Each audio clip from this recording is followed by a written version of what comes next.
Right, so I'd like to expand a little bit on water relationships, of course, and rooting structure of our mature trees. You know, certainly if we have a turf grass and we have a tree lot, in a perfect situation, we would take our trees and we would establish them into their own landscape beds. In other words, we manage our turf areas, we manage our tree areas. You know, like I mentioned earlier, you know, where you stand depends on where you sit.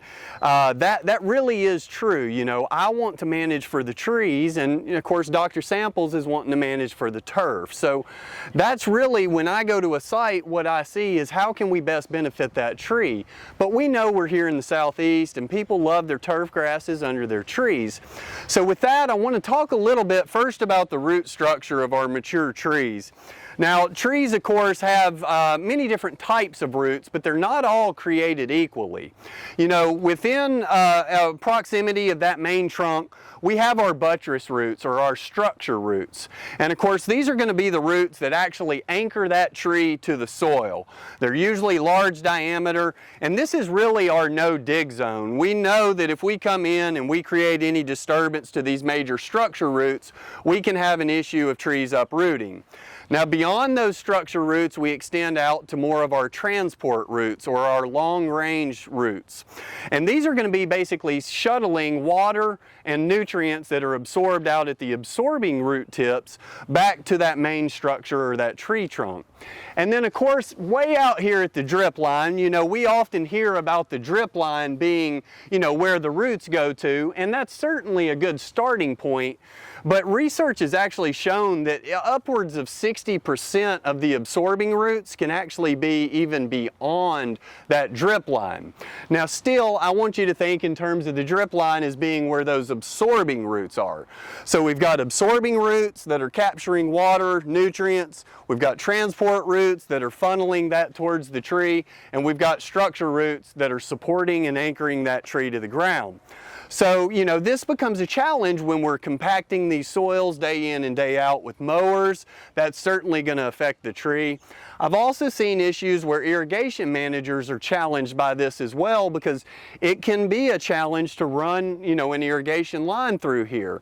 Now, most tree roots, you know, we think go really, really deep down into the earth, but unfortunately in urban soils that's rarely the case. Most of those roots can actually be found within, you know, 3 feet of the upper soil surface, with even, you know, the absorbing roots may only exist in the upper foot of soil. So that becomes a challenge when we make a cut through here for an irrigation line. You know, you may not think you're cutting off many of those roots, and if you hit a transport root, it only seems like one root, but that root may well have been connected to thousands of feeder roots. So that becomes our challenge. So can we get this tree in its own bed, manage it successfully? Now, one other thing I would like to expand on, and this is one of the biggest challenges, of course, for, you know, green industry professionals, is that trees and turf grasses are dynamic. You know, they're changing day in and day out. A great example is this, of course, lacebark elm or Chinese elm, whatever you might call it. You know, we're looking at kind of this intermediate stage of this tree. You know, it's certainly not a new planting, but it's not a mature planting either. It's kind of on its way there. And, you know, in this intermediate stage, we can see that you can have fairly aggressive shading of turf grasses. And that certainly is clear here, as opposed to the more mature oak tree that we were at earlier, where we had a little bit of light that was penetrating through that canopy and actually making it down to the turf grass. That's just not the case here. So again, that kind of boils back to species selection. Local extension agents in your county can help certainly with species selection, but keep in mind things are dynamic in nature. We certainly could still do some crown thinning of this tree. We could gently elevate this lower canopy and we could get a little more sunlight in here, but having expectations with your clientele is very important. You know, if this was a situation where they just wanted a true stand of turf, you know, this might not be the best species to actually select for that.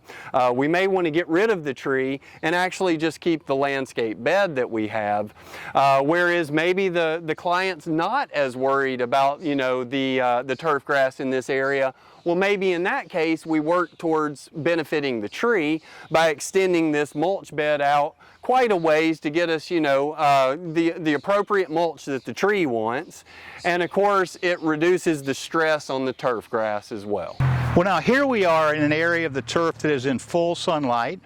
We have a nice flow of air across this turf, and the turf fertilization program is strong, and this is also an irrigated site. So you could imagine it, now it's in May, and the turf grass is this is predominantly tall fescue with a little bit of Kentucky bluegrass, but I can feel the resiliency of the turf as I walk. You can see a little bit of footprinting, but then that turf will spring right back up. If it were drouthy, you could see that footprint for several hours because there just wouldn't be enough internal moisture to allow that turf grass to recover from the physical force of my foot. But overall, I would rate this is about the maximum that you could expect for a tall fescue Kentucky bluegrass turf here managed in East Tennessee at a height of cut of about 2 3/4 inches to 3 inches in May. This is about as good as it's going to get. And you'll notice the direct sunlight. It's what, probably 3:30 here in the afternoon. And then the other thing I was going to point out is the mowing pattern. As the turf is mowed, and some, as you know, in our green industry, we have the option of having a roller attachment placed on the mower so that we can actually stripe the turf. But the thing that I really like about the cool season turf grasses this time of year is how they respond to the change in directional mowing. I would like to just remind our green industry professionals and the homeowners that may also see this footage. The reality is turf grasses require much more nitrogen than either phosphorus or potassium, and timely nitrogen fertilization in turfs is critically important. But the reality is when turf grasses are shaded and not receiving the level of light that they would receive in a full sun situation in a landscape, there's no need to apply the same level of nitrogen. Nitrogen can get you in trouble in a shaded environment quite quickly. If the turf grass leaves are too succulent and the area is high in humidity, it's not uncommon to see a heavy correlation or a high correlation between nitrogen fertility level and disease expression in a shaded turf. So I would always encourage clients to reduce the level of nitrogen at least by 1/3, if not 1/2 of the rate that you would be applying in full sun. And the other thing to keep in mind, if you're mowing your turf such that you're returning clippings and you're also mowing to return the debris that the deciduous trees are contributing, that will eventually contribute nitrogen just through that natural process of cycling clippings and recycling nutrients. So let's not over-fertilize the shaded turf grasses in Tennessee. When we think about managing trees and turfs, and I hate to use the term versus, but I prefer trees and turf grasses on the same site, but the reality is neither species is working with its optimum environmental conditions. And so here, this just indicates that the turf grasses have thinned. There's some Kentucky bluegrass, there's some tall fescue in this site, not all that much fine fescue here, but many of our green industry professionals will be very familiar with some of these weeds I'm going to point out. Here we have wild violet, and one of the very, very persistent, highly energized storage type broadleaf weed. It's got a fleshy tuber, very energy rich, and I've seen this plant totally defoliated only to recover. I've seen it treated with several post-emergence broadleaf herbicides and where it recovers. And so it's just one of those species that, and it's got pretty good shade tolerance. Normally you'll see wild violet in a shaded environment. We also have clover. Now clover can indicate wet feet, or it can indicate low nitrogen levels. But I would guess in this case, this is primarily due to the fact that the white clover is taking advantage of the loss of the stand density of the tall fescue that was initially established here. So in our previous segment, Dr. Samples referenced stand density of our turf grasses. Certainly we do see some lacking density here along this tree. So what do we do? You know, at a certain point it may be best for us to cut our losses and go ahead and extend that mulch ring, or consider a separate species, potentially a broadleaf vine that could be interworked inside of this bed itself. Now also we potentially could take this wonderful mulch ring that we have here. You know, certainly it is a mulch ring. I can't not call it a mulch ring, but you know, thinking back to that first tree we were at, I might say, well, how many absorbing roots are in this area? How effective is this mulch ring?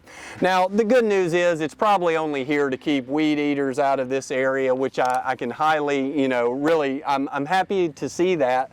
But if we want to benefit this tree with mulches, you know, they have to be 20, 30 feet outside of this ring, you know.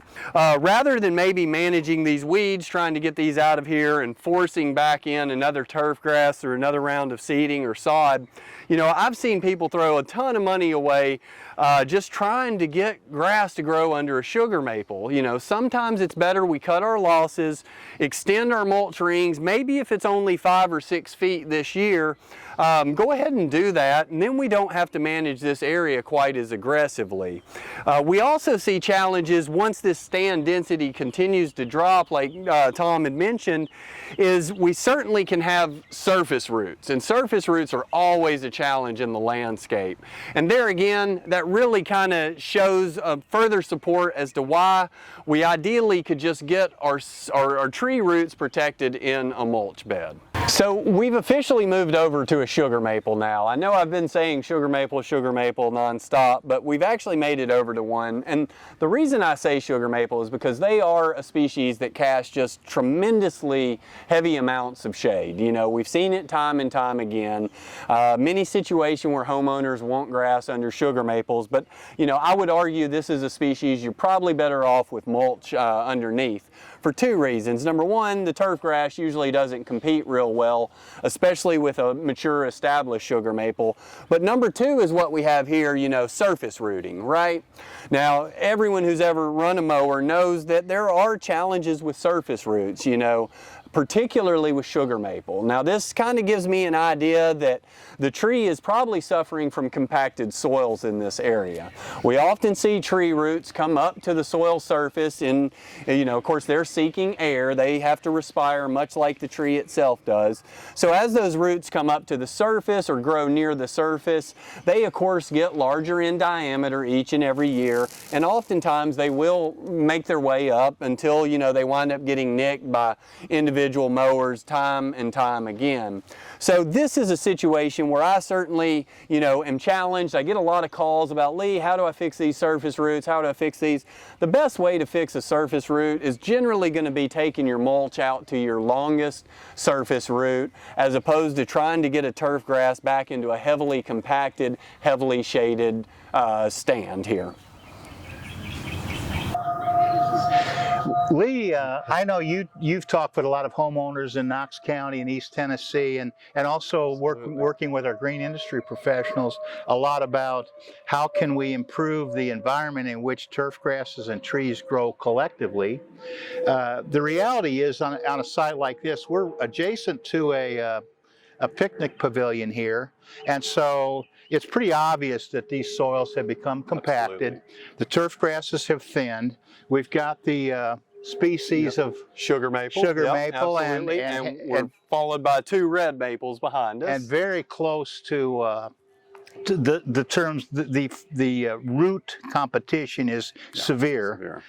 You know, I often tell people, especially homeowners, you know, if you walk into any native stand of trees here in East Tennessee, how much grass do you see growing beneath that tree? And the answer is almost always zero.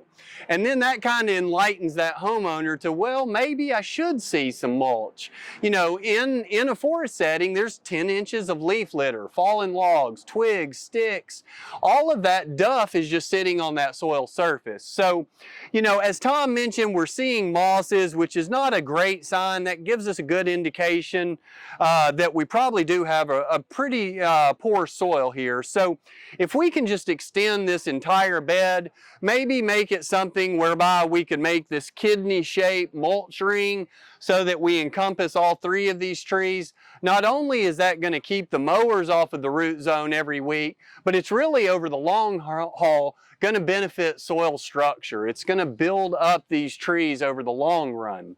Lee, I just wanted to say, as usual, what a great time I've had working with you, and really appreciate your insight. And I always learn something about the trees when I'm around you, and I really appreciate that, because I walk around looking, you know, vertically a lot, and you walk around looking vertically upward. So, but basically, my concern is always for when you're going to spend money in your landscape, and you're going and you know, it's quite an investment, and why spend money in an area that is totally frustrating for you, repeatedly doing the same thing. So I hope that we've made an impact in terms of providing some options, not only for our for the clients across Tennessee, but for our green industry professionals, because the reality is they're providing an excellent service, and that's what they're trying to do. That's it, Tom. And, you know, I want to say thank you. The honor is all mine working alongside Dr. Samples here, of course. You know, trees and turf grasses can coexist, but, you know, as Tom mentioned, know when to cut your losses. Know that it may be a little bit longer term process, and certainly educating your own clientele is going to be very beneficial for, you know, happiness on both your part as well as your clients as well. So with that, we'd like to wrap up today and say thank you all for joining us. We're happy you're here. Of course, University of Tennessee Extension has numerous publications available for both you as green industry professionals, but also the homeowners that you may work with that just need an extra little bit of support. So with that, we'll wrap up the day. Tom, thank you again. Thank you, Lee. I'll shake your hand. Absolutely. Y'all have a great day.